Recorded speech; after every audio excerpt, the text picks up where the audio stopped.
We start the top five with number five, Yordan Alvarez, 26 years old, 4 years in the league. He has a 5 year, $103 million contract left, and he's been a very huge part of the Houston's World Series championships that they've gotten through. Didn't play as many games, 114 games, but 77 runs, 120 hits is nice, 24 doubles, 31 home runs, and 97 RBIs. Again, some slugger numbers that he's got going on there. Um, was able to walk 69 times and 92 strikeouts, so not bad for a slugger. You're expecting 120 to 140 strikeouts in the year. He had a 293 batting average, which is nice. 407 on base, 583 slugging. Um, he was 13th in the MVP race. He was an All Star and he was All MLB Team 2 in the postseason. Played in 11 games, got to the ALCS, lost to the Rangers in 7. He was able to get 20 hits out of there, 12 runs, 6 home runs, 15 RBIs, and ridiculously 465 batting average, 510 on base, 977 slugging with a 1.487 OPS. It's crazy. Left field wise, he started 40 games there, had 2 assists, had a 100% fielding percentage, and he was actually one of the top in the AL with fielding percentage with Austin Hayes. So good on him. Overall, he's a great player, superstar player, and fun to watch.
Number four, I got Randy Arozarena.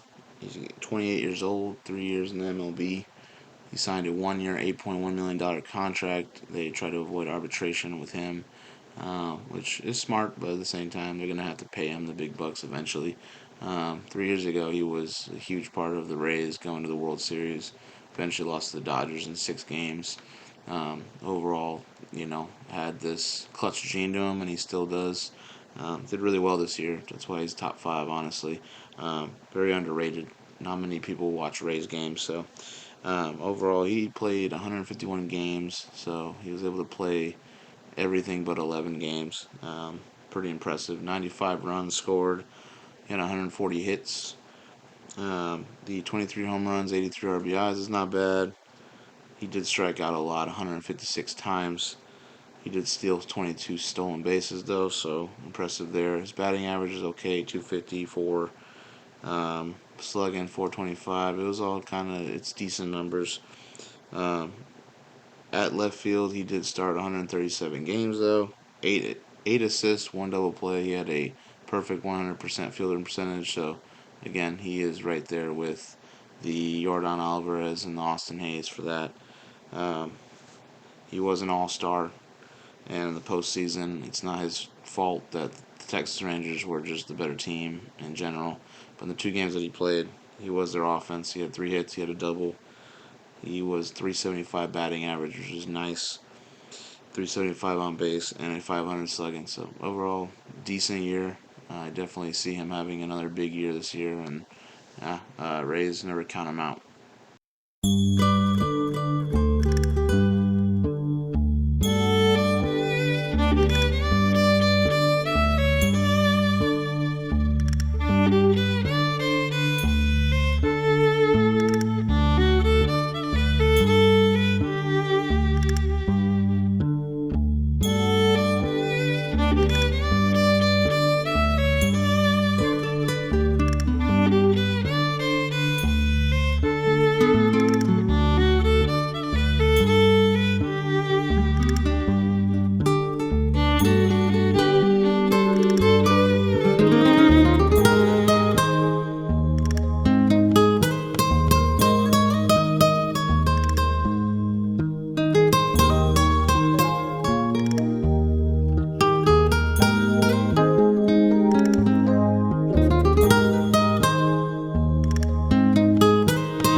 So we're sitting into the top 3 now. Number 3 is Christian Yelich. I think this man gets not as much media attention as I think as he should. He's been doing great things since he's been in the Marlins organization.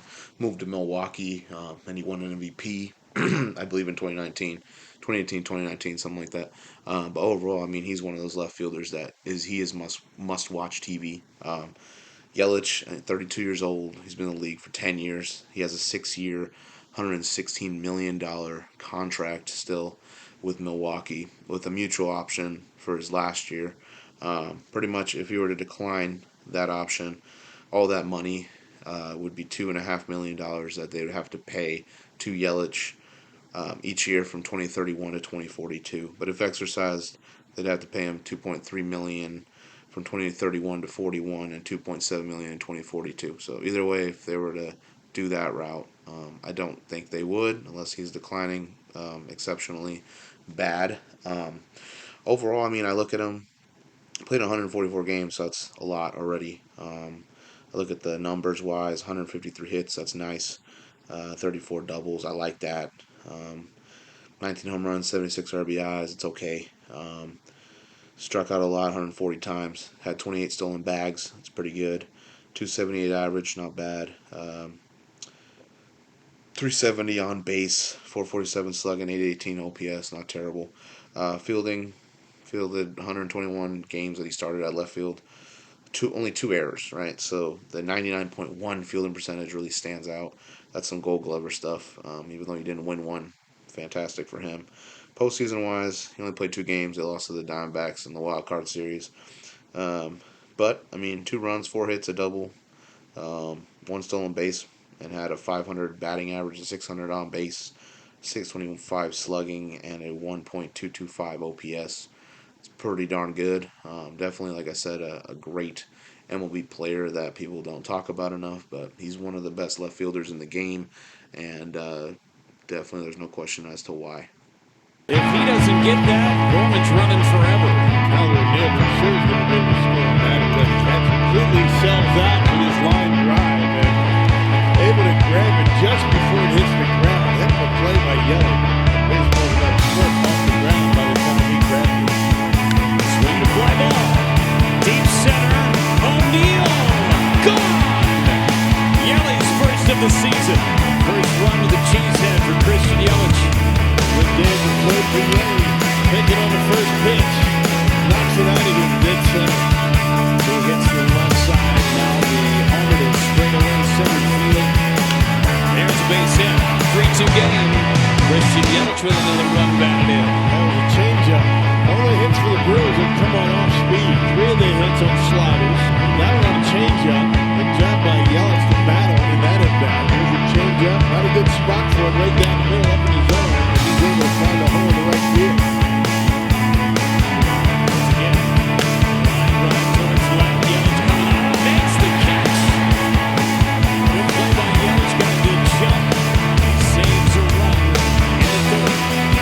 got angles back perfectly, saving extra bases for Mike Trout.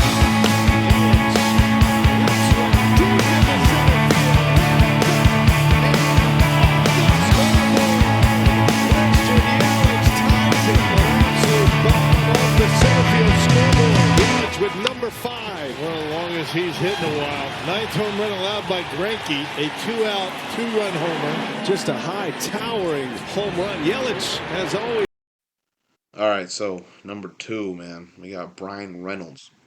Now, Bryan Reynolds, one of the highlights of Pittsburgh. Definitely the Pirates are going through a time of them trying to be relevant. They got some pieces they still got to mold and get better with. There could be a future bright that's been Pittsburgh. I think every club has a bright future within them that has it. Bryan Reynolds is one of those guys that's been there for a while, and he continues to show why he's one of the best left fielders in the game. And I'm putting him so high just because of the amount of impact that he has had to Pittsburgh, and to just the talent that he's provided with and the numbers and the stats, Bryan Reynolds, 29 years old, 4 years in the league, 8 years, $98 million on his contract. He has a 2031 club option, though, that the club can do for $2 million buyout for him. This year, played 145 games, so almost the whole season. He was able to have 85 runs, 151 hits is nice, 31 doubles is nice, 5 triples is nice, 24 home runs, 84 RBIs, not bad. 12 stolen bags, honestly, 263 average, not bad. 330 on base, 460 slugging, 790 OPS. It's okay.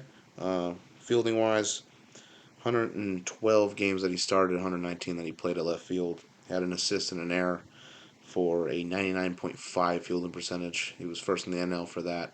Impressive. And yeah, no playoffs. Pittsburgh hasn't really made a playoff push in a while.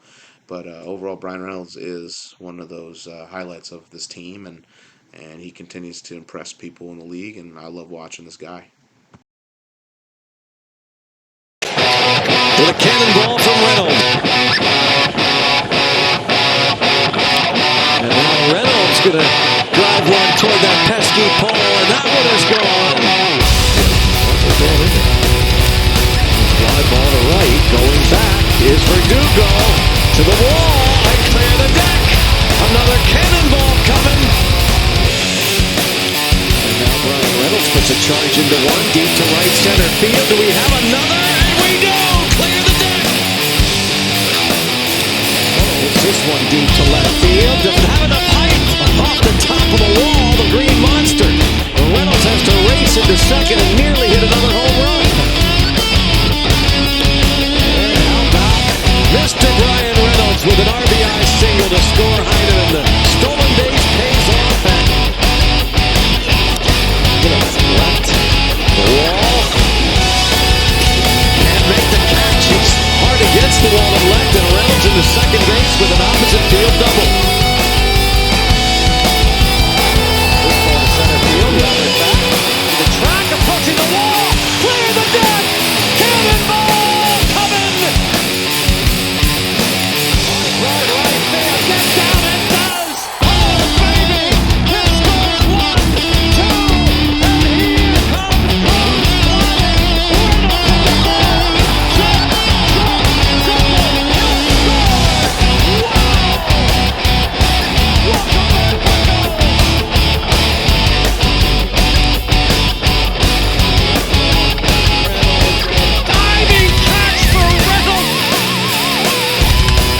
This is pulled to the left side by Reynolds. 1 run is scored.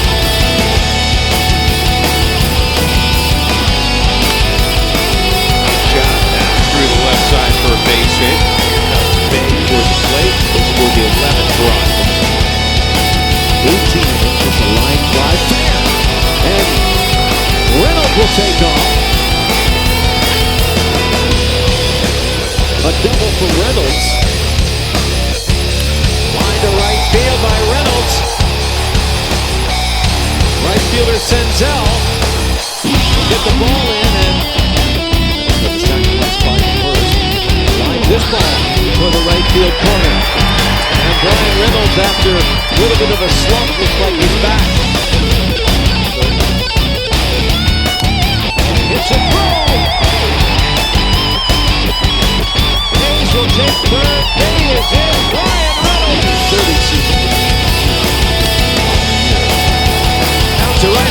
for a hit, and the Pirates quickly get a run right back. Distant fly ball, and over Thompson's head, going to the wall. Reynolds running hard the whole way, has to put on the brakes. All right, number one, the best left fielder in the game by far. So young, still has so much to do. And what he did in his uh, early on stages of his career, winning a World Series so young and still being able to be that guy that everyone wants, man. Everybody is looking to have him. Juan Soto, man. So Juan Soto, um, he signed a mega contract with San Diego. We had a mega contract with the Nationals. Then he got shipped to San Diego. And now, well, he's in New York. He's a Yankee. He's a Bronx Bomber. Kind of makes sense just with the power and everything that he has. But it's going to be different. He's got a little bit of everything. He's got that swagger, and he is just lights out. Best left fielder in the game. Juan Soto, 25 years old, 5 years in the league, has a 1-year, $31 million contract. Played every game, 162 games. That's crazy. Which it was first in the NL for that. Probably first in the league, I'm not sure. Overall, though, had a lot of at-bats. 97 runs, 156 hits is nice. 32 doubles is great. 35 home runs, 109 RBIs, fantastic. Had a lot of walks. That's the thing that I love. 132 walks. Obviously, no one wants to pitch to him. He's lethal. 12 stolen bases, 275 batting average, 410 on base, 519 slugging, and 930 OPS. Fantastic. Fielding wise, at left field, he played and started 154 games, so fantastic for him. 10 assists, 3 errors, 2 double plays, and a 98.9 fielding percentage. Could be better, but it's Juan Soto, man. He's done a lot already. He was an all-star. He was a Silver Slugger. He was 6th in the MVP voting. And he was also first in the NL for putouts at left field with 254. So, yeah, fantastic, man. Again, played 162 games. That's very hard to do in today's game. It's a lot of games to play in the MLB season. So, the fact that he did that is fantastic. And like I said, best left field in the game, no question. Soto hits it really well out to deep right center field. Daryl's going to race back to the warning track. He's going to look up, and this one is going to go. A 2-run homer for Juan Soto. The Padres off to a quick start here tonight. 2-0, 2 batters into the game. Oh boy, don't let this young man get going. First ball that he's really driven all season. And it's not a coincidence that it's pretty much the dead center. 2-run shot on a missile just to the right of the 396 sign. Padres up 2-0.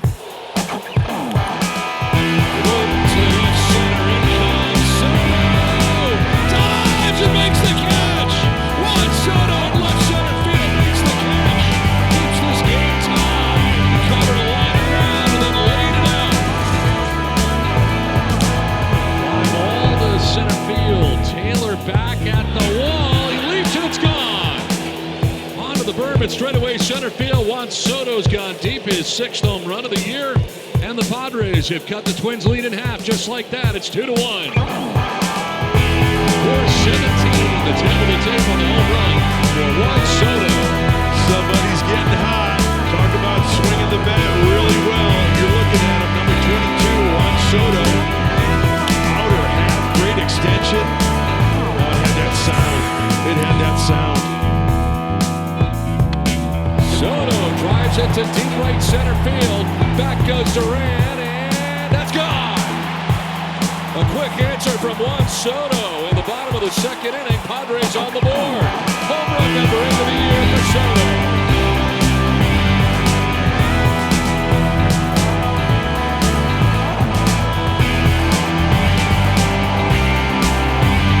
Too good. The other way. Diving to make the catch is Soto on the sinking liner. Appreciates the effort from Soto. This ball is slicing off the bat of Duran. And it looks like with that play there, Juan Soto, he's in his ordinary world out there in left, snagging it for the out. Full count on Juan Soto with Cronenworth at first. He'll get a head start here with 2 outs. There's a drive to right. Juan Soto.